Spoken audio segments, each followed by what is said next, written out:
It is the #1 bestseller out there. It's called The Amateur, Barack Obama in the White House. And I tell you what, quite the resource. Edward, nice to have you with us, my friend. Great to be with you, my friend. Thank you for having me on. Oh, yeah, great to have you back. This is quite the story, to say the least. And, you know, I know that Bill Clinton called him an amateur. And did you know that when you wrote the book, or how'd that coordinate? Oh, I did indeed. I did some reporting and discovered from two people who were with Bill Clinton at his home in Chappaqua when he said, the people around Barack Obama don't know how the real world works.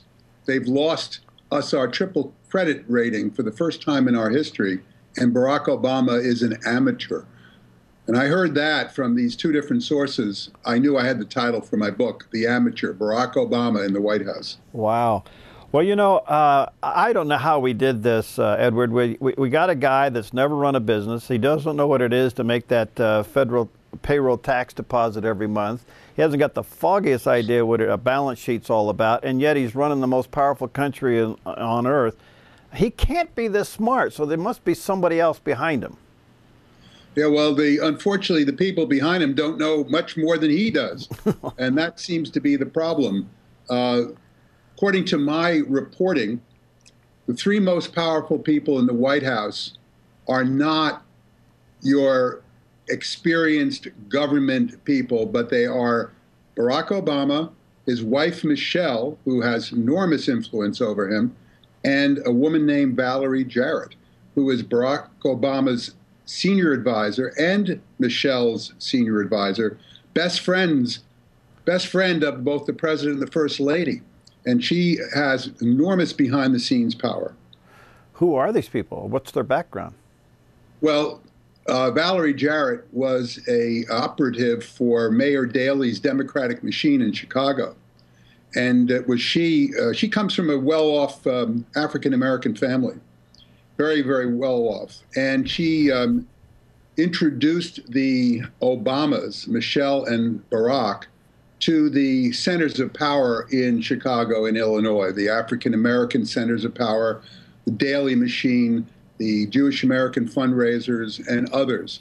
And it was thanks to Valerie Jarrett that Barack Obama went from being this obscure community organizer to being the favored, fair-haired boy of these hugely powerful and wealthy people in Chicago, and they got behind him and made him a United States senator. Since then, Valerie Jarrett's played a key role in his campaigns and also in the White House in making sure that he sticks to his far left-wing economic policies and his lead from behind foreign policies. All right. So back to Michelle. Is she of the same bent? I mean, is she more to the left than the president is? I think so. I think Michelle, it's pretty clear to those who know her that, let me say this, she's a very smart woman, well-educated, a good mother from all accounts. But Michelle seems to have a chip on her shoulder that she's never been able to brush off. She is, by all accounts, further to the left than her husband and has repeatedly advised him not to compromise on his principles, his far left-wing principles. She comes from a family where her father was what's called a precinct captain in the neighborhood. He worked in the Daley Democratic machine in Chicago, and for that he got a job as a pump operator in Chicago. So she grew up in a political family, and though she likes to pretend she's not interested in politics, she's a very politically astute woman. And he runs all his ideas by his wife, and she has such power that, for instance, when Rahm Emanuel, the chief of staff, ran afoul of Michelle Obama, he was forced out of his job. So she was the reason why he's gone, and now he's mayor of Chicago. That's right. Wow. Um, Let me ask you this. It appears that they continue to have failures in some of the things they want. And maybe you can highlight, because I know you talk about it in the book. It was pretty embarrassing when they couldn't get the Chicago to get the Olympians to come to Chicago. I mean, they must live in a bubble somewhere, but I just can't believe that they can go through all these failures and call it success.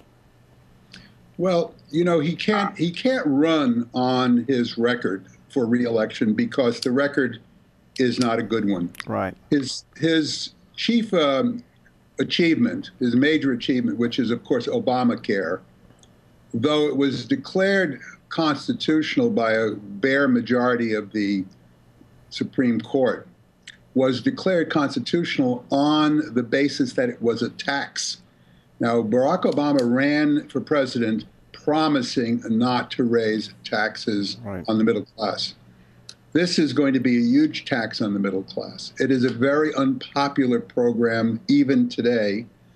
And so this grand achievement is not something he can hardly mention on the campaign trail because it's not going to get him any votes. His other achievement was, of course, killing Osama bin Laden. And for that, he does deserve credit, no doubt. Although I would argue, and I think most people would, that any president in his position would have done the same thing given the information that he had. Other than that, there's not much he can run on. So he is running what I'd call a very nasty campaign against Mitt Romney.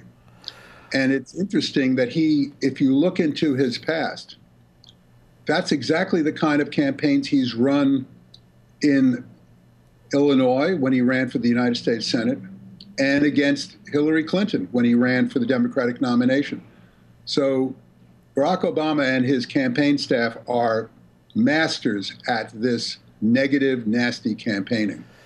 There must be a clear reason why Hillary Clinton then is only going to do one term. She just doesn't want to. I mean, even if he got reelected, she's out of there. And you kind of wonder what that's all about. Well, I think what it's all about is that Hillary is now in her 60s. She's always had a grand ambition to be president of the United States.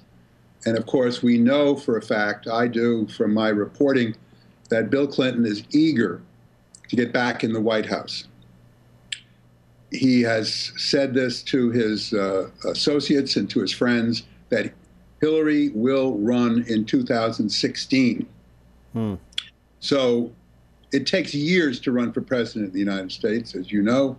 And I'd say that one of the things that she's going to do when she resigns as Secretary of State is get herself into physical shape. She's exhausted, as you can see from the pictures. She's overweight. She needs to rest and recuperate. And then they are going to lay out a campaign strategy, the two of them, Bill and Hillary, and we're going to have two for the price of one back on our living room television screens once again. So the comment by Bill Clinton calling the president an amateur wasn't a slip? Oh, hardly. And we see from the way he's so-called campaigning for Barack Obama that it's very half-hearted because he would much rather see Hillary run against a Republican president in 2016 than have to run for president in 2016 after 8 failed years of a Democratic president. It'd be very hard for her to get elected. Yeah. So he's very ambivalent about this election and is playing a kind of a double game. One, on the one hand, apparently campaigning for the president, but in fact, without his heart in it at all. I want to take on the Jeremiah Wright thing just for a moment because I know you mentioned it, but what's so interesting about that is we know all the controversy leading up to Barack Obama being a part of that pastor's church for all those years and trying to say, well, it really didn't have an influence. But since then, Jeremiah Wright has come out and has really said some harsh things about the president and the first lady, saying they really are not people of faith. I don't even know if they are Christians. I mean, he said some pretty hard things. Is that damaging? Well, you said them all to me, as you know, in a tape-recorded interview that I did with him for 3 hours Yeah. in his office. And they're all in my book, The Amateur. And your viewers, if they get the book, will be able to read the inside story of Jeremiah Wright and Barack Obama, which is a really important story. I released this tape recording that I did, 3 hours, to the mainstream media. And you may or may not be surprised to hear that not one single mainstream media outlet has picked up that tape, despite the fact that the Reverend Wright has said many damaging things, including they're not church people. He's also said that he was offered a bribe by Obama's best friend. No one has followed up on this. And it's a really disgrace that the mainstream media has ignored what the Reverend Wright has to say, because he said it on the tape, on a tape recorder, so it's out there. He doesn't deny he said it, and they're very damaging comments. But as I say, you know, you and I are discussing them, but your viewers would not be able to find them outside the covers of my book, The Amateur. Again, The Amateur, there's a picture there on the screen, and let me encourage you to check it out at Barnes & Noble or Amazon and get a copy of it, because he does detail his interview with Reverend Jeremiah Wright. On that note, Edward, boy, I don't know how I'm going to ask this, but it appears to me that the president is not telling the truth, that he would be considered, quote, a born-again Christian. This is a very sensitive question, of course. I asked the Reverend Wright what he believed about Barack Obama's religious affiliation, and he said that Barack Obama came to him in the early 80s, 1980s, steeped in Islam. Those were his words. That he had grown up in Indonesia, the most populous Muslim country in the world, had a stepfather who was a Muslim and who had taken him to Friday prayers, had friends who were Muslims, a stepsister who's a Muslim, and that he knew a lot about Islam, but that he did not know anything about Christianity. And that he, the Reverend Wright, on this tape recorder said this is his minister, that he brought him, that he offered to bring him to Christ. And then I asked the Reverend Wright, I said, are you saying that you converted Barack Obama from Islam to Christianity? And he said, and I'm quoting him now, that's hard to say. He didn't deny that he did. Now, he then went on to say, however, Michelle and Barack Obama are not really church people. Church is not important to them, he said. And they didn't even send their children to Sunday school. None of that has been picked up by the mainstream media. It says a great deal about our president's religious feelings, which I think are open to great question. Well, you know, it's interesting. I kind of look forward to when he is being interviewed by Rick Warren. I guess that interview now is going to take place. Rick Warren's going to interview both him and Mitt Romney, and so when the faith question comes up, we'll see if he can get to that moment in his life where he's supposedly converted. We'll see. Yes. Edward, thank you. This is powerful, and thank you for your work and in letting us have a few moments of your time. Keep up the good work, my friend. This is really insightful, and I trust that our listeners and viewers will get a copy of it and take a read and take a look, huh? Thanks so much for having me on your show. I really appreciate it a lot. All right, thank you. Edward Klein with us this morning.